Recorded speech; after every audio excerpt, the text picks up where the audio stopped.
Nós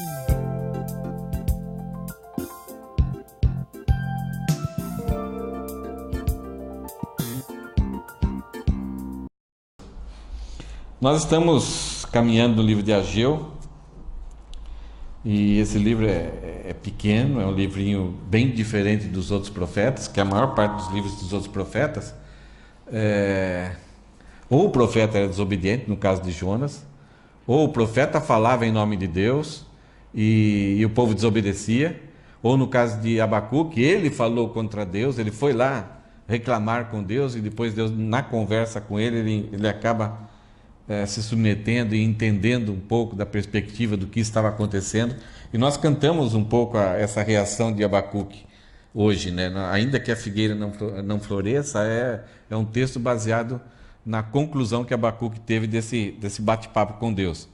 Mas Ageu é um dos profetas em que ele prega uma situação bem difícil, né? de muito sofrimento, de muita falta de empolgação, e o povo reage. E eu gostaria de mostrar para vocês já de antemão, né, um pouco como que é essa estrutura total do livro de Ageu. Gostando? Esse daí, o livro de Ageu, é um livro pequeno, com 2 capítulos simplesmente, e com 4 mensagens do profeta. O povo voltou lá do cativeiro, começou a construir, teve uma iniciativa, porque ele recebeu vários presentes do rei Artaxerxes para ele construir o templo ali, mas por causa da oposição, por causa das dificuldades e por causa que inventaram uma história para o rei, o próprio rei falou: parem a construção. Então eles ficaram 14 a 20 anos mais ou menos aí possíveis, demoraram a construir, não construíram o templo, e nesse tempo aí que eles ficaram sem construir o templo, então eles tinham que se dedicar a cuidar das suas próprias vidas e construir as suas casas, para cuidar dos animais. E nesse momento eles começaram a usar aqueles presentes que eles receberam para construir o templo, começaram a usar para seus próprios benefícios. Se tem um povo na face da terra que é um povo muito organizado, disciplinado, com vontade, com garra e com cuidado com essas questões de finanças, é o povo judeu.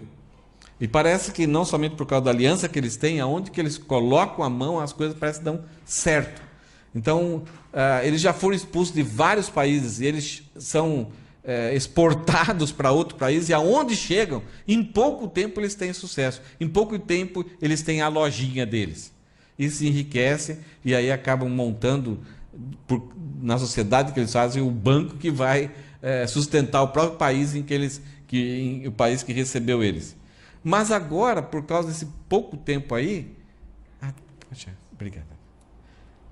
Okay. Nesse pouco tempo que eles estiveram ali, eles deixaram de fazer com razão a reconstrução do templo, e começaram a cuidar só das coisas dele.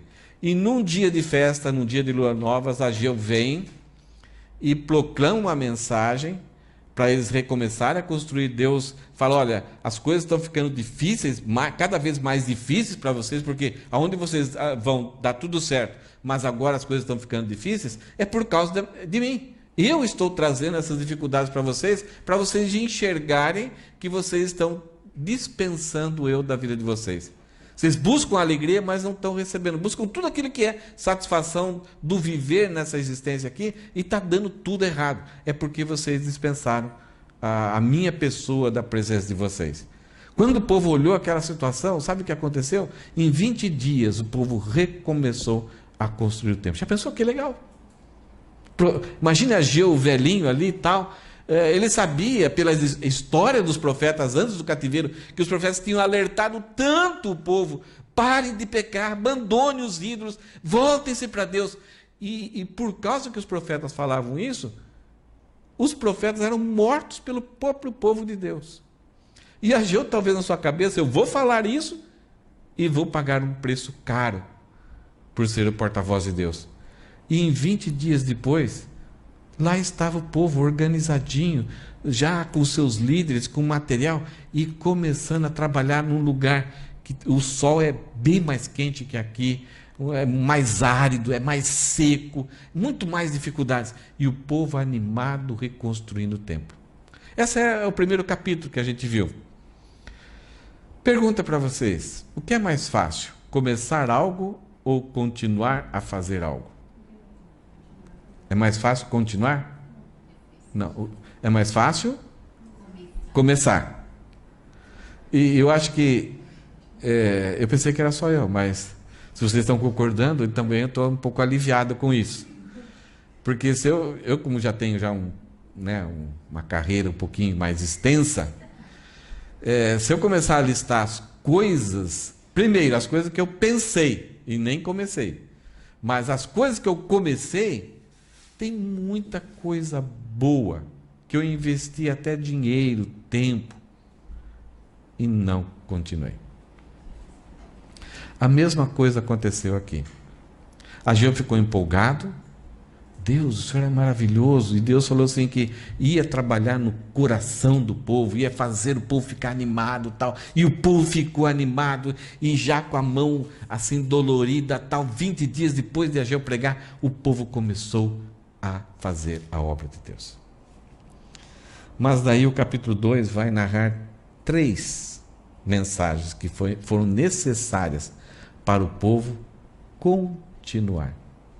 É exatamente aquilo que vocês chegaram na conclusão. Eu espero e eu tenho certeza que essa conclusão que vocês chegaram não foi porque terem lido os livros, terem feito consultas a algum coach, alguma pessoa entendida. Não, é por causa da nossa própria experiência. Eu creio que vocês falaram por causa da própria experiência. Né? Como é fácil nós começarmos algo tão entusiasmado, mas de repente vem o desânimo, e o desânimo toma conta e a gente vai parando. Então, essa imagem que tem aqui, ela fala exatamente isso. Capítulo 1, uma mensagem para começar, porque o povo tinha as prioridades erradas. Deus não era a primeira prioridade na vida deles, Deus não tomava o primeiro lugar deles. Levou 20 dias para eles atenderem a voz de Ageu, mas começaram. Mas no capítulo 2 Ageu vai dar 3 mensagens dadas por Deus para o povo continuar a fazer a obra de Deus. Por quê?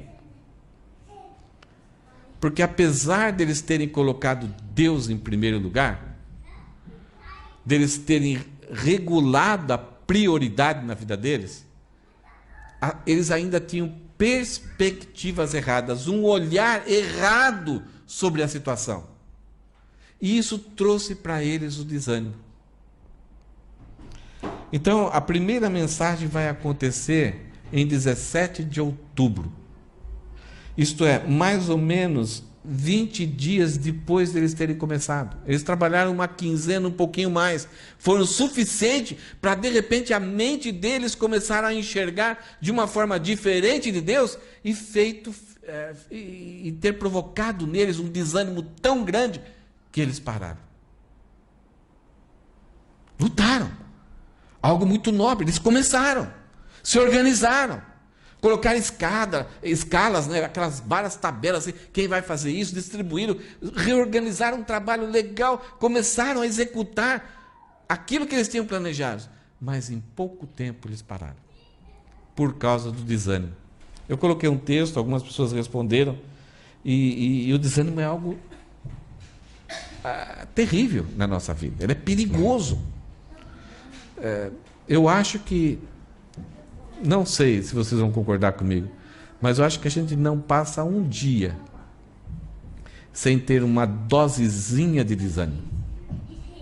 Tem uns que é tão levinho, a gente já sabe, já dá acordada, não, para com isso. Mas em algumas situações o desânimo vai tomando conta, vai tomando, que chega até aquilo que alguns comentaram. Não vale a pena viver. Ou eu tenho que acabar com o sofrimento da minha vida, porque não aguento mais. A vida fica escura. Não há mais solução. Quando o desânimo toma a nossa vida. E no livro de Ageu a gente percebe que o desânimo ele vem por causa de perspectivas erradas. Principalmente para nós que temos uma experiência e um relacionamento com Deus. Então a primeira mensagem que Ageu dá é exatamente no dia 17 de outubro. É no último dia da festa dos tabernáculos. O nome de Ageu é festivo. O propósito do livro de Ageu é Deus chamando o povo, dizendo: eu quero que vocês sejam felizes, eu quero fazer uma grande festa com vocês, eu quero que vocês se satisfaçam em mim. E o povo voltou, não queria construir o templo, queria satisfação em outras coisas. Deus deu uma mensagem, eles regularam isso. E agora eles vêm fazer uma festa. Sem a colheita, porque eles não tinham colhido muito, Deus mandou até pragas para eles acordarem. Então agora a festa dos tabernáculos eram 7 dias de festas, eles construíam cabanas, saíam das suas casas, vinham morar nessas cabaninhas, e em algumas partes das cabanas era céu aberto, para recordarem a liberdade do Egito, para recordarem que Deus os sustentou, Deus proveu tudo aquilo que era necessário para eles no deserto. Então toda a família ali passando os dias e a noite cantando em comunidade, celebrando ao Senhor, apresentando o fruto da colheita para Deus. Era a festa mais fantástica, mais alegre da história da nação de Israel. E você se despojava daquele conforto, daquelas coisas da sua casa, para viver todo mundo em igualdade. E tomando chá uma na cabana do outro, e os filhos perguntando: pai, mas por que é isso daí? E eles contavam aquelas histórias maravilhosas de Deus no deserto para os seus filhos. Transmitiam a fé para os filhos que estavam tão longe daquela experiência que os avós, os tataravós tinham passado. Então era um momento didático. Era uma festa onde se sacrificava muito mais sacrifícios do que qualquer outra festa. E eram sacrifícios não tão voltados ao arrependimento, à contrição, a ter uma paz com Deus, mas era um sacrifício de alegria, de júbilo, de reconhecer que Deus era tudo na vida deles. Mas eles começaram a construir o templo não estava terminado, a colheita era pouca. Então vocês imaginam que essa festa aqui deve ter sido triste. E agora eles começam a olhar o templo, começam a olhar aquilo que eles têm para oferecer para Deus. Tem graça, mas tem que fazer, né? Se não fizermos, vamos, sei lá o que Deus pode fazer conosco. Vamos fazer, né? E no último dia, quando era o dia mais jubiloso, Ageu se levanta. Levantado por Deus, ele vai trazer a mensagem aqui do início do capítulo 2. Só para a gente perceber o que é mais ou menos isso que acontece. Vamos lá no próximo slide. Vocês notam alguma diferença aí? Vocês são capazes de perceber essa diferença? Se alguém te oferecesse gratuitamente, você teria facilidade em fazer a escolha? Existe uma diferença sensível aí? Ou ela é muito, como se diz, sutil? Eu acho que não. Apesar da cor. Mas eu acho que existe uma facilidade da gente perceber valor, importância, aquilo que o status que é aquilo que vai dar, né? Então é fácil para a gente detectar isso. Isso é o que aconteceu com a nação de Israel nesse dia de festa. O povo estava ali. Próxima imagem, Rosana. Salomão tinha construído o templo. Esse templo era numa cidade bonita, rica, Jerusalém, com muros altos, com um palácio, um templo de quase 100 milhões de dólares, 600 talentos de ouro só tinha o santuário. Cada talento é 35 quilos, só para você ter uma ideia. E esse templo, por causa da rebeldia do povo, foi destruído, e os benefícios não, os objetos do templo foram levados para a Babilônia, foram levados. Nabucodonosor veio ali e capturou tudo aquilo ali, não sobrou nada. E agora só tem pedra sobre pedra. Eles descobriram onde estão os alicerces do templo. E em pouco tempo eles descobriram isso. E agora Deus fala: reconstrua o templo. Mas agora eles receberam alguns presentes do rei. Algumas coisas de lá. mas não tinha o mesmo valor em pedras preciosas, em ouro.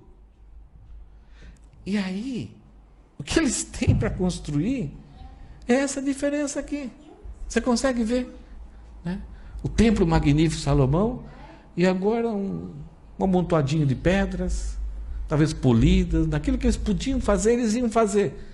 Mas eles são os pobres, a terça parte dos judeus que estavam na pobreza lá na Pérsia. Eles aqui voltaram, porque ruim lá e ruim aqui, pelo menos aqui é meu, é pago.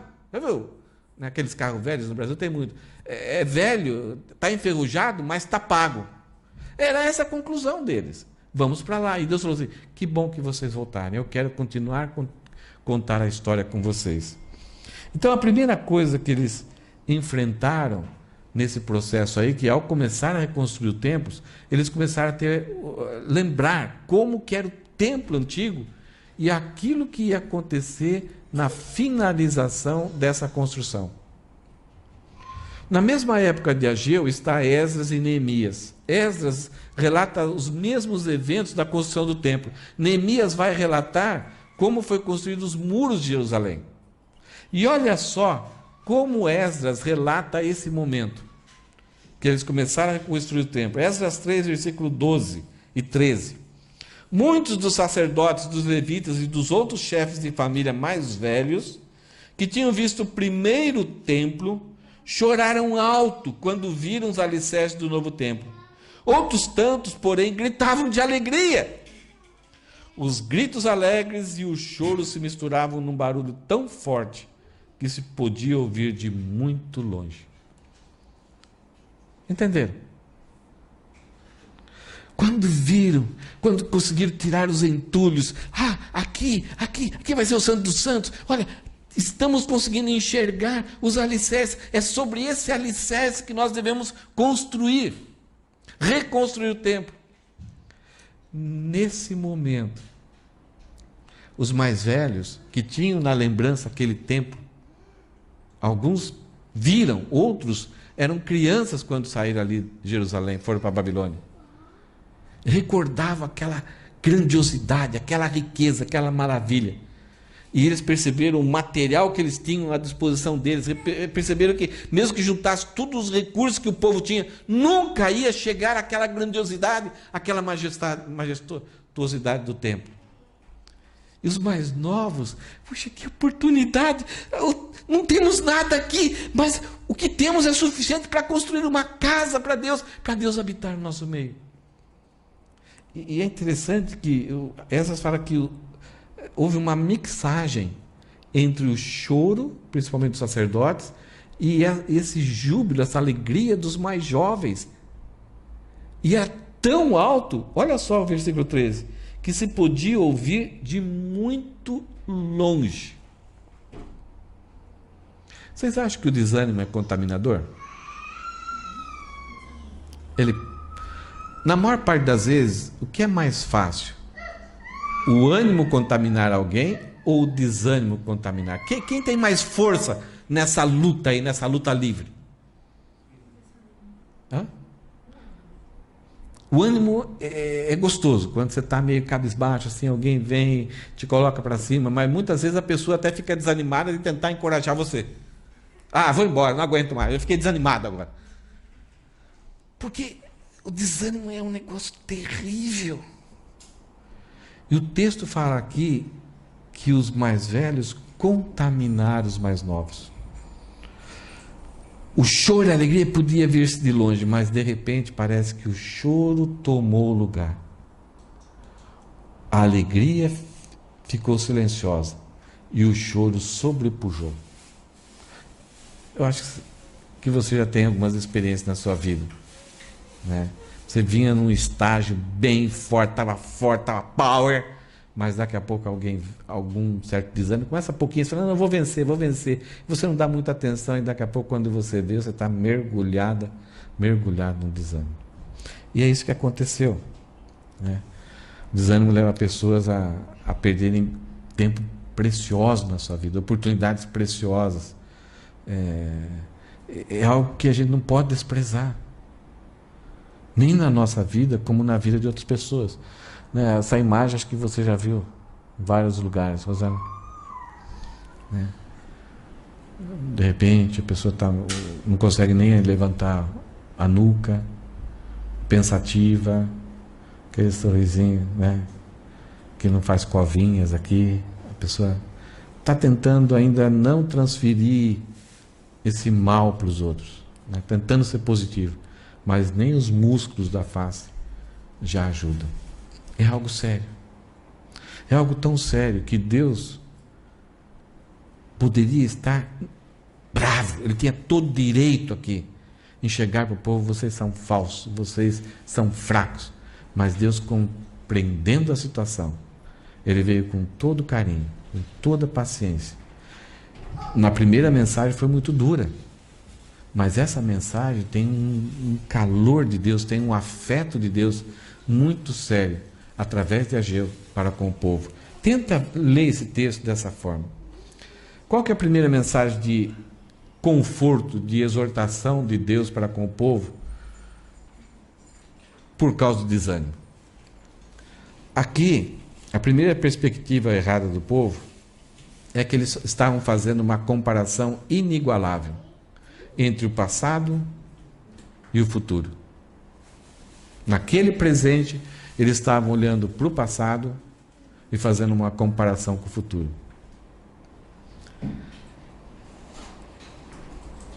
Essa perspectiva errada, ela é forte demais. Se a gente começar a pensar o que era, como que era antes, e não vamos ter mais condições, eu não tenho tempo mais, eu não tenho mais saúde, não tenho aquela energia, e meu coração nunca vai, a minha mente nunca vai conseguir esquecer isso que aconteceu, meu coração não vai conseguir perdoar. Então, isso é todo combustível para o desânimo tomar conta e reinar na nossa vida. Então, por causa dessa sabedoria de Deus, desse entendimento de Deus, Deus não vem com o povo dando burdoada, Ele vem com palavras dóceis. E Deus vai fazer algumas coisas aqui que são assustadoras, num texto que parece tão simples, mas tem algumas coisas maravilhosas. Vamos entrar no texto? Capítulo 2 de Ageu, versículo 1. Então, em 17 de outubro, no último dia da festa, desse mesmo ano, isto é, 20 dias depois que o povo tinha começado a construir, o Senhor, o Yahweh, o Jeová, o Senhor dos Exércitos, vocês vão ver a quantidade de vezes que vai aparecer o nome do Senhor de Jeová, Senhor dos Exércitos. Ele transmitiu outra mensagem por meio do profeta Ageu. O que Deus falou através de Ageu? Naquele dia de festa, numa oportunidade, Ageu é estrategista, no momento que todo o povo está reunido, eles iam celebrar ali, e a situação era terrível, porque eles vão voltar para casa, não alegres, não dispostos, eles vão voltar para casa mais desanimados. A festa, o propósito dessa festa, era fazer o povo anualmente reconhecer quem era Deus na vida deles, que todo sustento, toda segurança, todo significado, toda proteção, toda alimentação que eles tinham, era provido por Deus. E eles estão prontos para voltar para casa mais desanimados do que chegaram para a festa. Então, olha o que Deus faz aqui. Diga ao governador de Judá, Zorobabel, filho de Sealtiel, e ao sumo sacerdote Josué, filho de Josadaque, e ao remanescente do povo. Deus mandou Ageu fazer isso no momento exato, no momento correto. Esperou o último dia para ali trazer essa mensagem. E olha o que Deus faz. Mandou Ageu falar a Zorobabel, a Josué e ao povo. Algum de vocês se lembra desse templo em sua antiga glória? Deus está fazendo uma pergunta? Ele não sabe o que está acontecendo? Deus sabia o que estava acontecendo. Deus faz um processo didático aqui de levantar uma questão. Um processo. Deus chega para... Pergunte a Zorobabel, a Josué e ao remanescente. Vocês, tem alguém de vocês que se lembra do templo na sua antiga glória? Tem alguém? Aí, uns velhinhos lá, eu. Como lhes parece agora? Em comparação com o anterior, deve parecer insignificante, né? Talvez eles não estavam falando. Eles estavam chorando. Não estavam comunicando um para o outro, mas estavam sentindo. O corpo demonstrava. E Deus levanta essa questão. Olha a didática de Deus e a forma tão compassiva, amorosa e sábia de Deus. Tem alguém que se lembra do antigo tempo? É claro. Sim, é feia a coisa para vocês, né? Vocês estão insignificante, né? Pequenininho, né? Feinho, né? Pobre, né?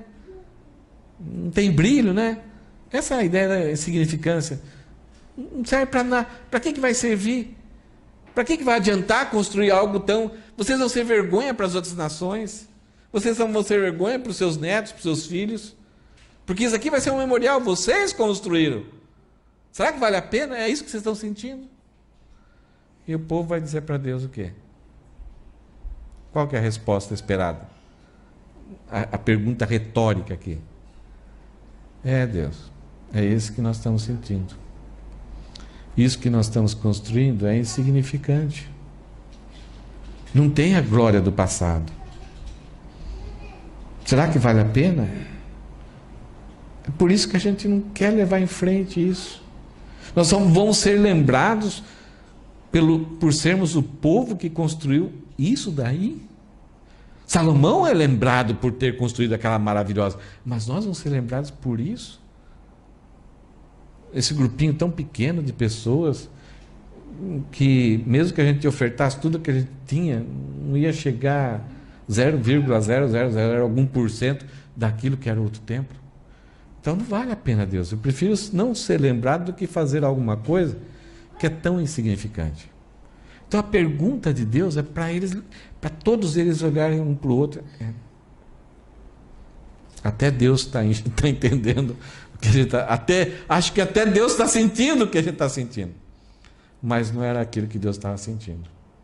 Deus está começando um processo, mostrando para eles que o saudosismo, a lembrança do passado, é muito bom, mas ele é muito perigoso. Agora que nós somos no Brasil, tinha várias coisas na casa do meu pai, então a gente acabou, sabe aquelas coisas, um dia a gente vai usar isso aqui? E a gente pegou e jogou um monte de coisa fora, mas tinha um monte de fotos, sabe aquela foto feita no papel, álbum de casamento. Então eu fui lá, minha filha me ensinou um negócio muito legal, e foi muito rápido, eu tirei as fotos do casamento. Então, vocês, a dona Elza, a Érica e a Ana Verônica viram umas fotos de eu magrinho. Eu preciso guardar isso, né? E quanta saudade, quanto tempo bom, quantas coisas boas. O passado, ele é muito bom para nós. Não podemos jogar tudo fora. Mas ele é perigoso. Em alguns momentos, lembranças do passado podem destruir todo um futuro legal que a gente tem para frente. Então, Deus vai mostrar para o povo que esse saudosismo que eles estavam sentindo deveria ser estimulante e não desanimador. Então Deus vai trabalhar na perspectiva deles. E Deus vai trazer 3 vacinas para resolver esse problema. A primeira delas está no versículo 4. Deus vai injetar a primeira vacina. Isto é, vocês, apesar de aos seus olhos estar construindo algo insignificante, mas vocês têm uma parceria inigualável. Olha só o que Deus fala. Mas assim diz o Senhor. Não foi Ageu. Ageu simplesmente está sendo um canal. Talvez Ageu estava sentindo essas mesmas coisas. Talvez Ageu também estava mergulhado nesse imbróglio que o povo estava sentindo. Então Ageu diz bem claramente, mas assim diz o Senhor. É a característica do profeta. O profeta é bem diferente desses profetadas que estão falando. Eu profetizo, e não acontece, a pessoa sai viva. O profeta, se ele falasse e não acontecia, ele era apedrejado, ele devia ser morto. Deus ordenou isso. Porque era presunção. É dar um ar de espiritualidade. Eu tenho poder. Todo profeta ele fala, assim diz o Senhor, porque a mensagem não veio dele. E se ele falasse, mesmo assim, diz o Senhor, e não acontecesse, ele deveria ser morto. Mas assim diz o Senhor, seja forte, Zorobabel, seja forte, sumo sacerdote, Josué, filho de Josadaque, sejam fortes todos vocês que restam na terra. Primeira palavra de, sejam fortes. Para quem você dá uma palavra seja forte? Para quem? Para alguém que está fraco, que está desanimado. Tem muitas vezes essa comparação entre passado e futuro. O futuro toma uma proporção na nossa vida que a gente fala, não vai dar certo, então é bom eu já desviar aqui. Não vai dar. Seja forte. Zorobabel, Josué e o povo. Primeiro ingrediente dessa primeira vacina aqui. Segundo lugar, mãos à obra. Mexam-se. Pois, qual é a razão para colocar a mão na obra? Pois eu estou com vocês. Uau!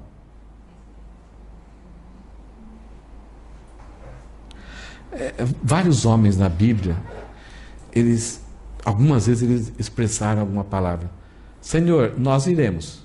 Desde que o Senhor vá. Se o Senhor não for com a gente, eu não vou. Não sou maluco. Então, vários homens de Deus, quando diante de uma tarefa a ser feita, eles falam, Senhor, o Senhor vai estar conosco, o Senhor vai estar lá, então eu vou. Por mais difícil seja a tarefa, eu vou. Agora, se o Senhor não for, eu já paro aqui. Então, pois eu estou com vocês, diz o Senhor dos Exércitos. Lembra que eu falei do Senhor dos Exércitos? É o Senhor de todo governo, da potestade, de tudo. Todos os anjos, querubins, serafins, é o exército de Deus. Toda a natureza, toda a criação está a seu dispor. Outro ingrediente dessa primeira vacina, meu espírito habita em seu meio. Uau!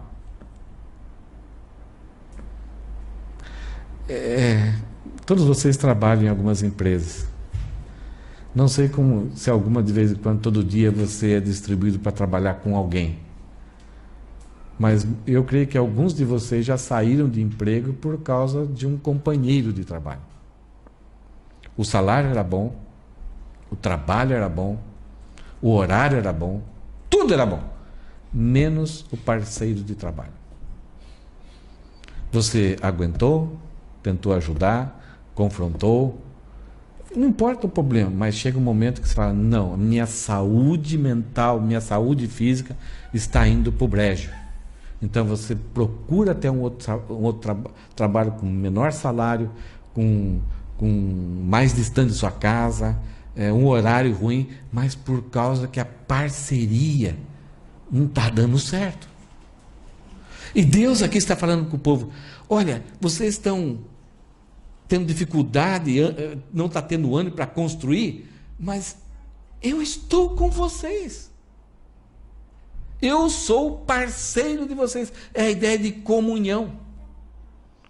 Então, meu espírito habita em seu meio, como prometi quando vocês saíram do Egito. Portanto, não tenham medo. Então, Deus faz a mente desse pessoal recordar como foram aqueles 40 anos do deserto, onde todo dia, durante o dia, uma grande nuvem cobria o arraial. 2 milhões de pessoas. Onde toda noite uma coluna de fogo serviria de estoubo ali para eles se aquecerem, tomarem chazinho, baterem papo à noite. Aonde todos os inimigos que tentaram invadir o acampamento foram mortos, foram destruídos. Aonde todo dia descia o delivery de Deus. Comida fresquinha, saudável, o maná dos céus. E depois, ainda que eles não gostaram muito, veio codornizes. E ele saiu até pelo nariz, de tanto eles comerem. Toda a proteção. No momento que não tinha água, saiu água da rocha. O Espírito de Deus esteve a cada momento cuidando deles. Então Deus não está dando aquela promessa vazia, tipo, vai ficar tudo bem. Sabe aquilo que a gente fala quando a pessoa tem uma situação ruim? Não, fica tranquilo, vai dar tudo certo. mas eu não tenho poder para dar isso. Deus está falando, como foi no passado, vocês se lembram? Assim vai ser agora, está sendo agora com vocês. Então Deus é o único que não dá nenhuma promessa vazia. Então injetou na veia. Primeira vacina para nós vencermos desânimos é entendermos que Deus está no nosso lado. E aqui nós temos uma vantagem muito maior do que aquele povo. Naquela época, o meu espírito habita no meio deles. E hoje, continua, o Espírito de Deus habita no nosso meio. Mas agora nós temos uma vantagem maior. Que além de habitar no nosso meio, o Espírito Santo habita em nós. Que coisa fantástica. Olha só o que aconteceu quando Davi passou a tarefa para Salomão. Davi planejou tudo, fez a planta, arrumou todo o material, mas porque ele tinha tido alguns problemas na sua vida, era um homem de guerra, um homem que tinha muito sangue em suas mãos, Deus falou assim, Davi, muito bom o seu trabalho, você é o homem segundo o meu coração. Mas Davi, você não vai construir o templo, o seu filho vai construir. Então Davi entrega todo aquele material, tudo aquilo prontinho para Salomão e diz uma palavra para Salomão. E Davi continuou dizendo, seja forte Salomão e corajoso, faça o trabalho, não tenha medo nem desanime, pois o Senhor seu Deus, o Senhor Deus, meu Deus está com você. Ele não o deixará nem o abandonará durante toda a construção do templo. Qual é a diferença dessa palavra de Davi para agora a palavra de Ageu para com o povo? Qual que é a diferença? É que aqui Davi está encorajando Salomão. Em Ageu, o próprio Deus está encorajando. O próprio Deus está trazendo esse ânimo. O povo está ouvindo diretamente de Deus, não uma transmissão de um homem para um outro homem. Aqui o próprio Deus está reanimando o povo para eles voltarem a construir. Segunda vacina, segunda injeção que o povo vai receber para ter mais ânimo, a injeção de ânimo.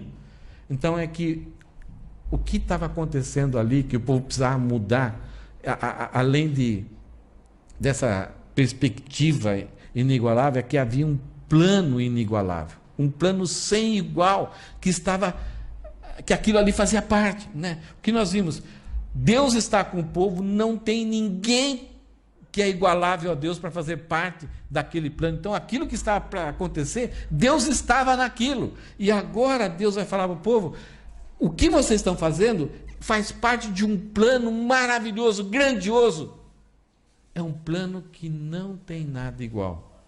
Versículo 6, pois assim diz o Senhor dos Exércitos, em pouco tempo sacudirei novamente os céus e a terra, e os mares e a terra seca. Sacudirei todas as nações, os tesouros das nações irão para esse templo. Encherei este lugar de glória, diz o Senhor dos Exércitos.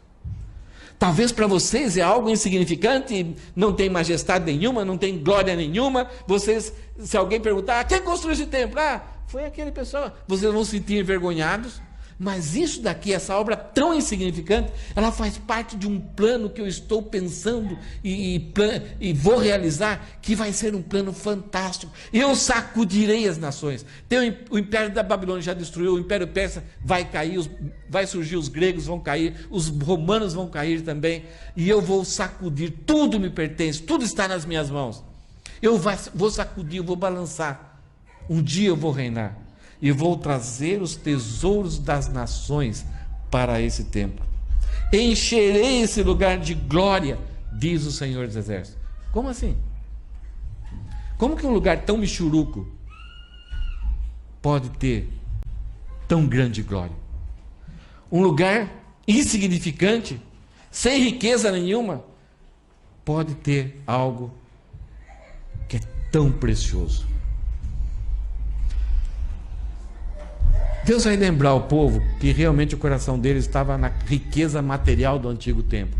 Mas lá dentro daquele templo, numa salinha escondida, tinha várias imagens que os próprios sacerdotes desenharam para adorar o Deus Tamuz, lá da Babilônia, lá de Nimrod, lá da Torre de Babel. Então Deus vai falar, realmente, o templo anterior materialmente, ele era glorioso, mas nesse novo templo insignificante, eu vou encher de glória. Eu vou trazer todos os tesouros das nações para esse templo. Gente, eu não sei se eu estou correto.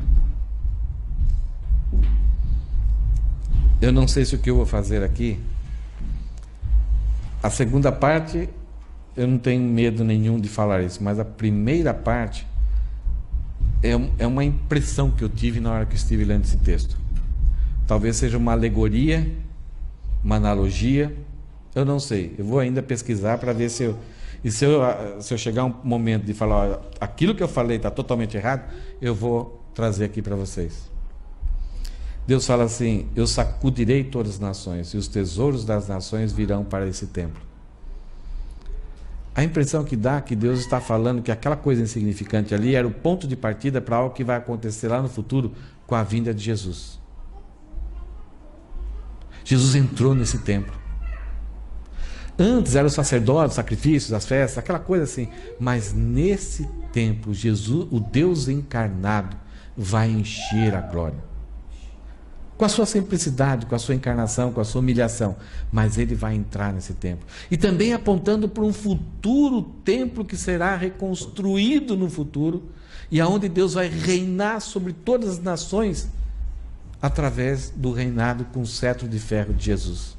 Então esse templo aqui, como foi no passado, ele foi destruído, agora começa aqui, mas ele faz parte de um projeto tão maravilhoso, tão fantástico de Deus. Herodes vai gastar 46 anos para reformar esse templo que eles vão reconstruir. E quando Jesus chega e fala para as pessoas, olha, está vendo esse templo? Em 3 dias eu vou destruir esse templo. Esse templo será destruído em 3 dias, eu vou reconstruir. Eles estão falando, como assim? Herodes levou 46 anos, você fala que esse templo será destruído em 3 dias, vai ser reconstruído? Ele estava pensando nele, na sua morte e ressurreição. Ele já tinha entrado no templo, o zelo da casa o consumiu, ele purificou o templo dos salteadores, e agora ele fala alguma coisa que as pessoas nem entendem. Então, esse templinho, essa coisa michuruco aqui, ela faz parte de um plano. Deus não vai jogar fora, ele vai começar essa história. Hoje a gente está falando desse plano, aprendendo com esse plano para a nossa vida pessoal, e é algo que maravilhoso que Deus vai fazer. A ideia de sacudir todas as nações, o Evangelho, a vinda de Jesus sacudiu todas as nações, sacudiu as verdades e mentiras que os homens falam a respeito da existência de Deus, a respeito de como é o relacionamento com Deus. Então a verdade do Evangelho bagunçou, a vinda de Jesus Cristo mudou o calendário, mudou toda a história. Deus sacudiu, e todos os tesouros das nações virão para esse templo. O que é a coisa mais preciosa de toda nação?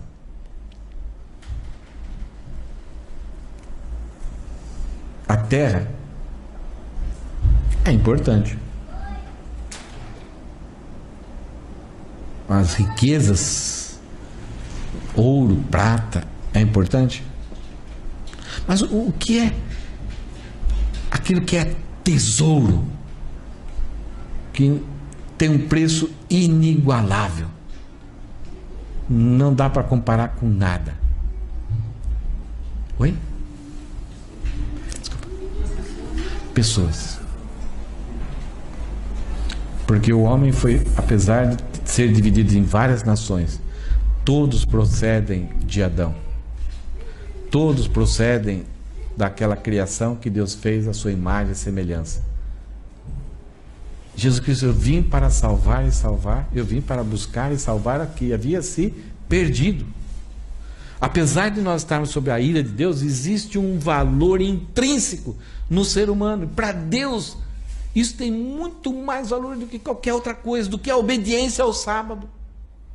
É um valor que Deus não negocia com ninguém. E o próprio Filho resgatou com a sua própria vida, mesmo sendo nós inimigos.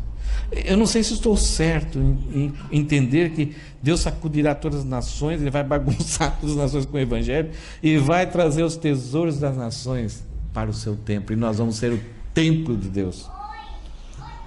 Se é um plano inigualável, Vocês conseguem entender que é uma injeção de ânimo aqui? Se eu sou convidado a fazer alguma coisa que... você faz um buraco aqui e joga a terra ali. Depois que chegar ali, você faz outro buraco, depois você joga a terra ali. Você fala, por quê? Não, só para o que eu estou mandando. Você vai ter um ânimo para trabalhar, né? A não ser que paguem bem, mas mesmo pagando bem, você fala, mas qual o propósito? Qual a significância disso? Qual o valor disso daqui? E Deus chega para o povo e fala assim, olha, isso que vocês estão fazendo materialmente pode ser insignificante, em matéria de beleza pode ser insignificante, mas faz parte de um plano fantástico. E nós, sendo povo de Deus, sendo templo do Espírito Santo, juntamente com Deus, nós estamos num projeto de construir, no processo de santificação, de construir e de ser transformado de glória em glória à imagem do seu Filho. E esse processo é dolorido, é difícil, é demorado. E algumas vezes a gente tem vontade de desistir desse processo da reconstrução do templo de Deus, que somos nós mesmos. Então a gente pode parar, para quê? Qual o valor? Só para agradar o pastor? Só porque as pessoas querem que eu seja assim? Eu tenho que entender que nós somos comprados por bom preço. E cada um de nós vamos ser ressuscitados à imagem de Jesus. E teremos um corpo incorruptível. Deus tem um plano que nem os nossos olhos, nem a nossa mente conseguem entender. E nós estamos fazendo algo, parece que é insignificante agora, mas toda a natureza anseia pelo dia em que os filhos de Deus serão revelados. E aí nesse dia, quando a gente conhecer aquilo que seremos, nós vamos até receber algumas homenagens, alguns prêmios, alguns elogios, e os grandes homens de Deus, os apóstolos, vão receber coroas. E sabe o que eles vão fazer? Senhor, é todo teu.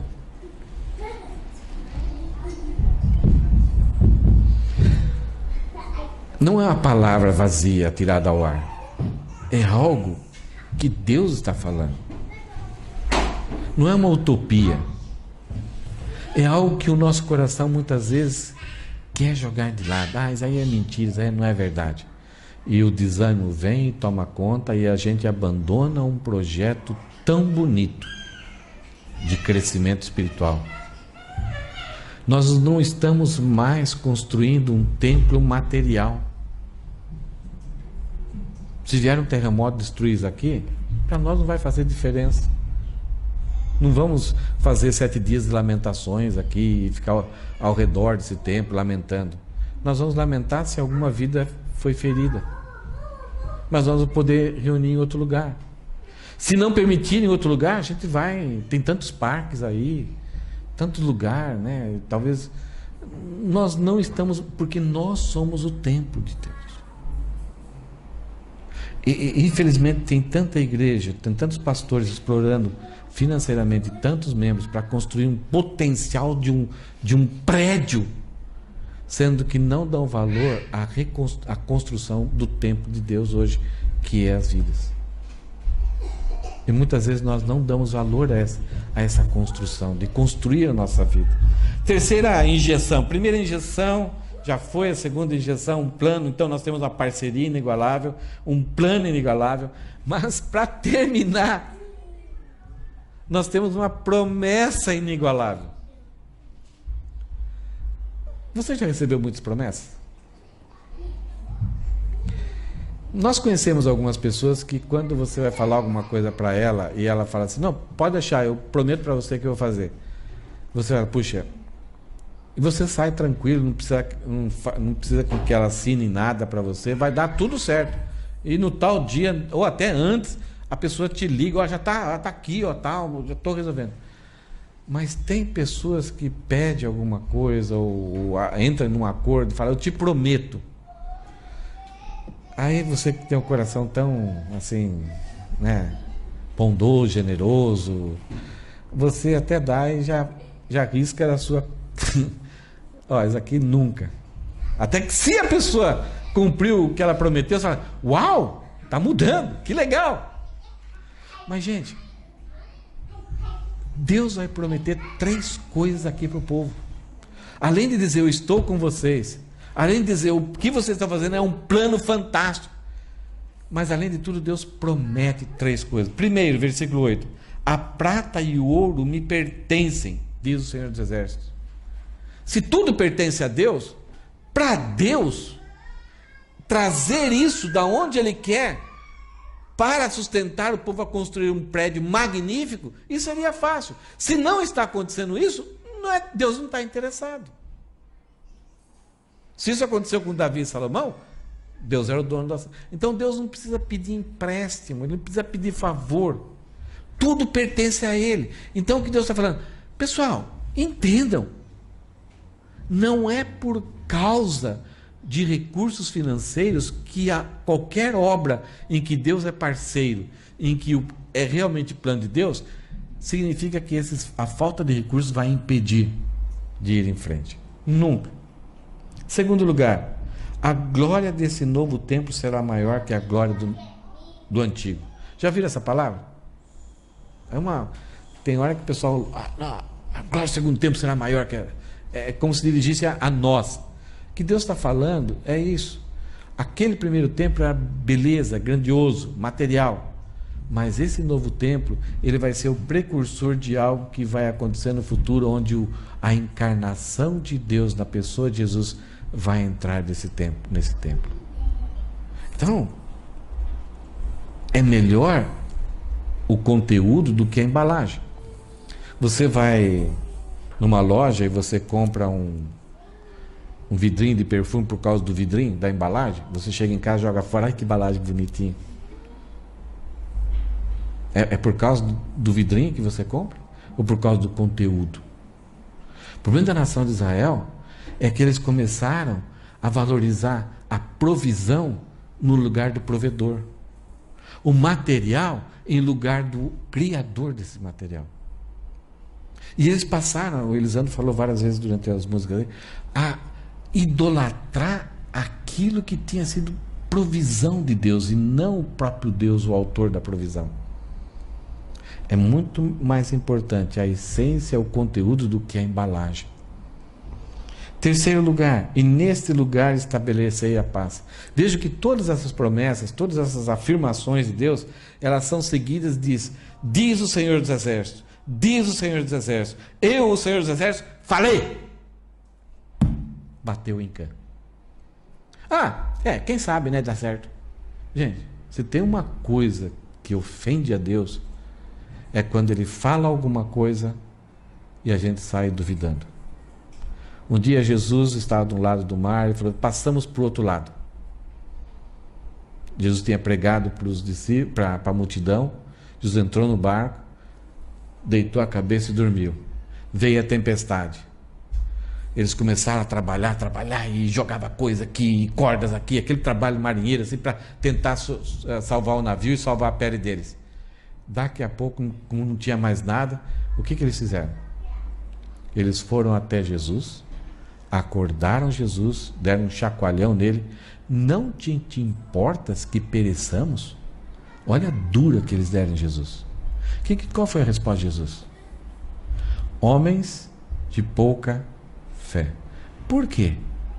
Jesus está falando que eles tinham o poder de acalmar a tempestade?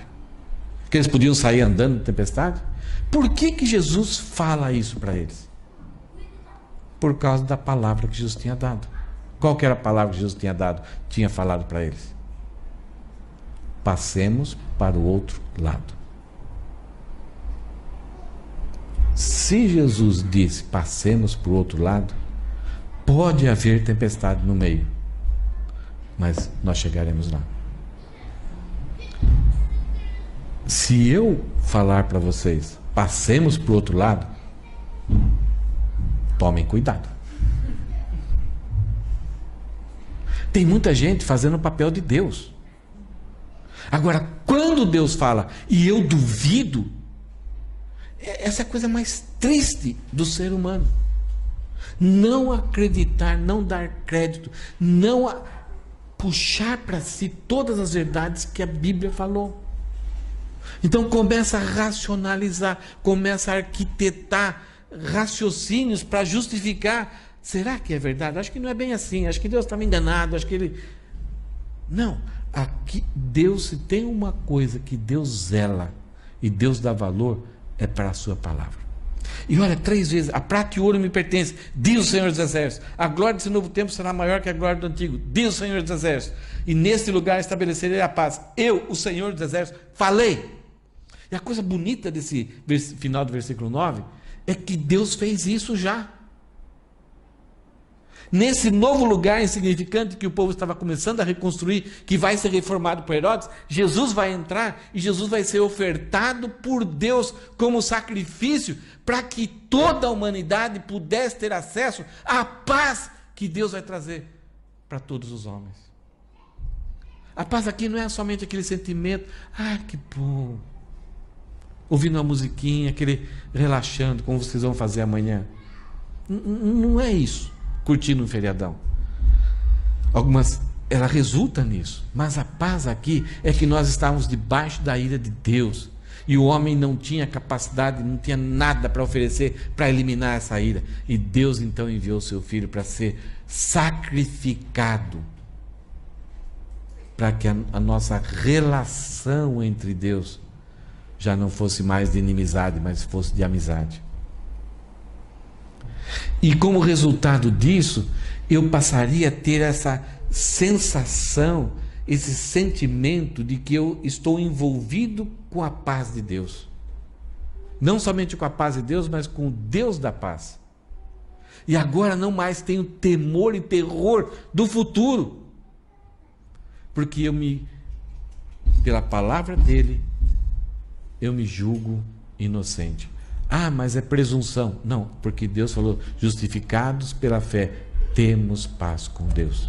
Se eu acredito, mesmo que não haja algum sentimento de dúvida, mas se Deus falou e eu acredito pela fé, então eu posso ter esse sentimento. Eu posso dizer, como vocês que foram batizados recentemente, dizer naquele momento: eu sou inocente. E olha, no nosso batismo nós tivemos pessoas boas, que trazem muita contribuição para a sociedade. Algumas vezes igrejas batizam pessoas que eram assassinas, eram pessoas que tiraram a vida, e naquele momento, por causa da sua fé em Cristo, eles podem afirmar: eu sou inocente diante de Deus.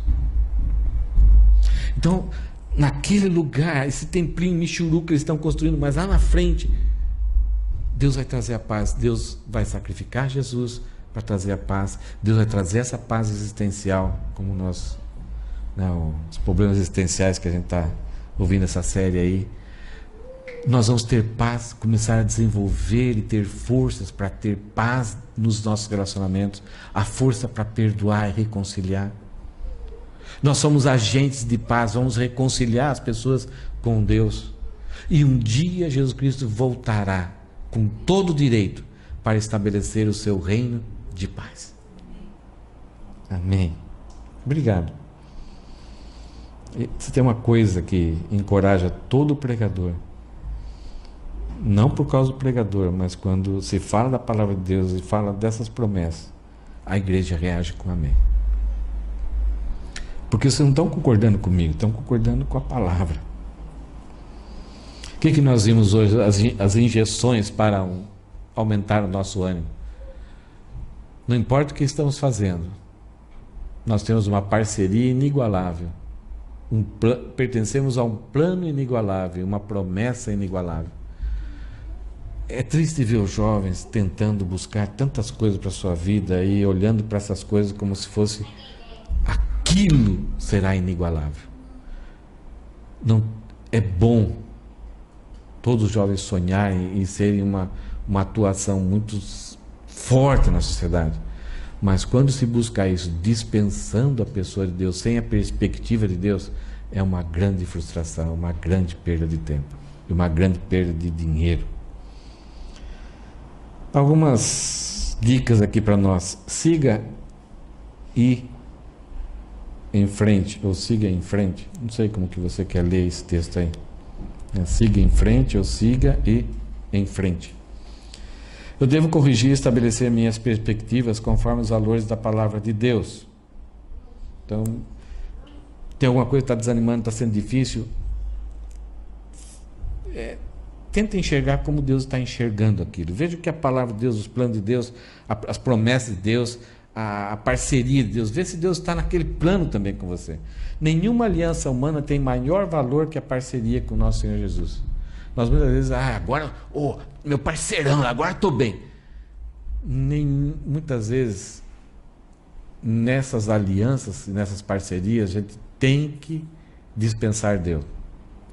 Algumas vezes, quando queremos priorizar Deus na nossa vida e fazer com que Deus seja o grande parceiro da nossa vida, a gente vai negar algumas parcerias.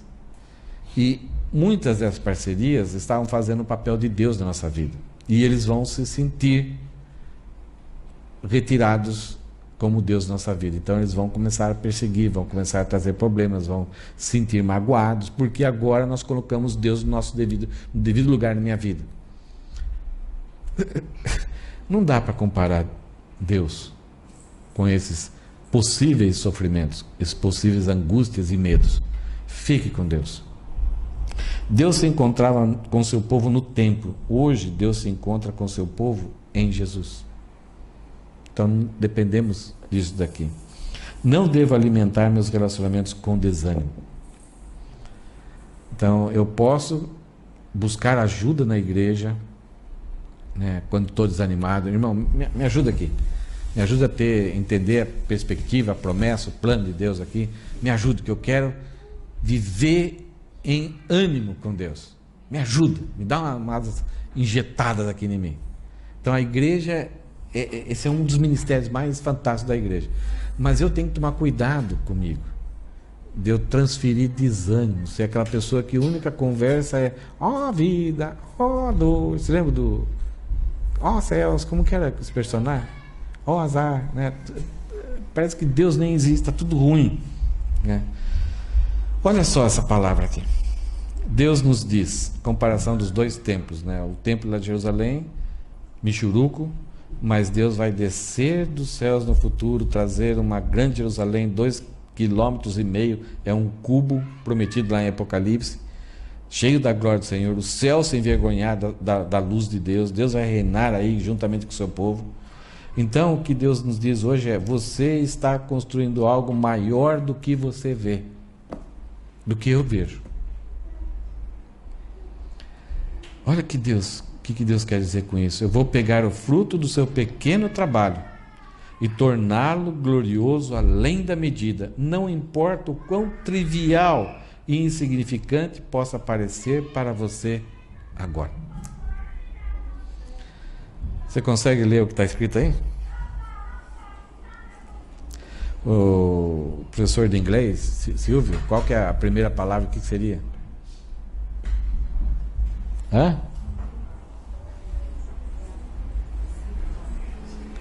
Ser forte. Tamo junto.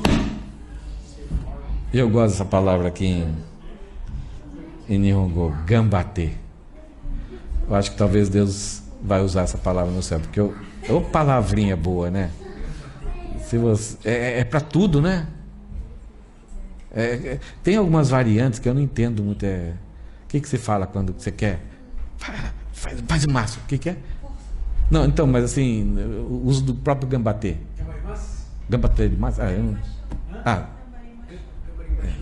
São variantes, né, que dá essa ideia de estamos juntos, vai embora. Vamos. Então, vamos. Você vai pegar uma coisa pesada. Todo mundo vai pegar uma coisa pesada e eles falam, sei no. Essa é melhor. É muito bom. Aí você. Vou mostrar algumas fotos lá do Brasil para vocês. E eu tinha um piano que eu deixei na igreja. É muito legal assim, quando você tem 5 pessoas para carregar o piano, você fala, sei no. E vai e um fica lá, né? Então, aí ó. Legal. Gente, olha só. essa bênção apostólica que foi usada por muitos anos, tem sido usada até hoje. Mas dá uma olhada o que ela faz, que é a graça do Senhor Jesus Cristo. Gente, dá para falar o que é essa graça? O amor de Deus Pai, dá para falar o que é isso? E as consolações do Espírito Santo. Seja em todos nós. Posso falar? Pode. Eu queria que durante toda a mensagem estou ouvindo Deus falando, estou com você, né? Deus, essa semana, né, é um testemunho como Deus tem cuidado de nós em todo momento, né? Para você ali que está desanimado, se anime, porque Ele está falando, né? Eu estou com você,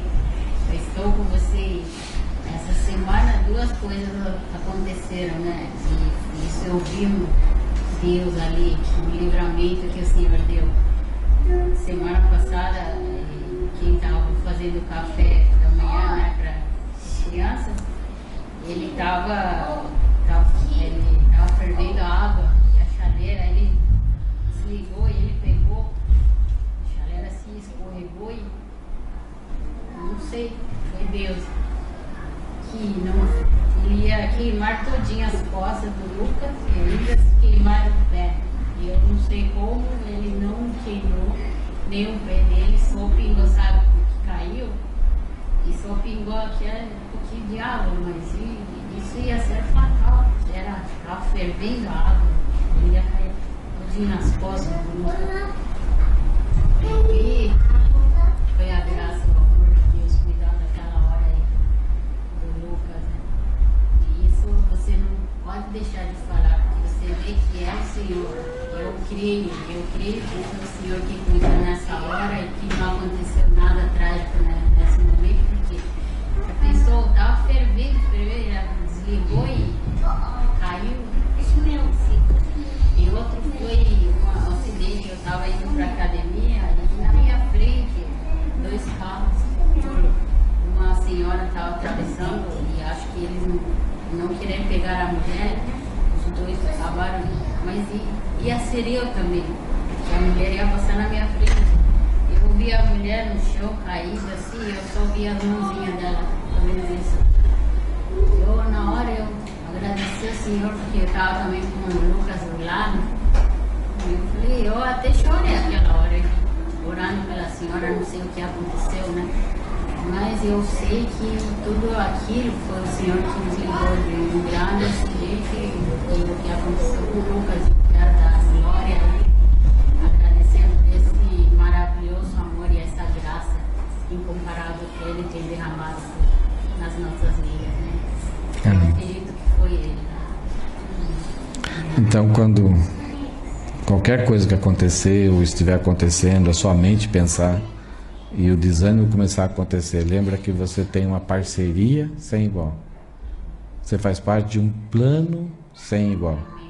E você tem promessas que Deus fez para todo aquele que crê em Jesus, que Ele não fez para nenhum outro. E não tem igual. Amém? E o que Ele falou, Ele vai cumprir. Amém?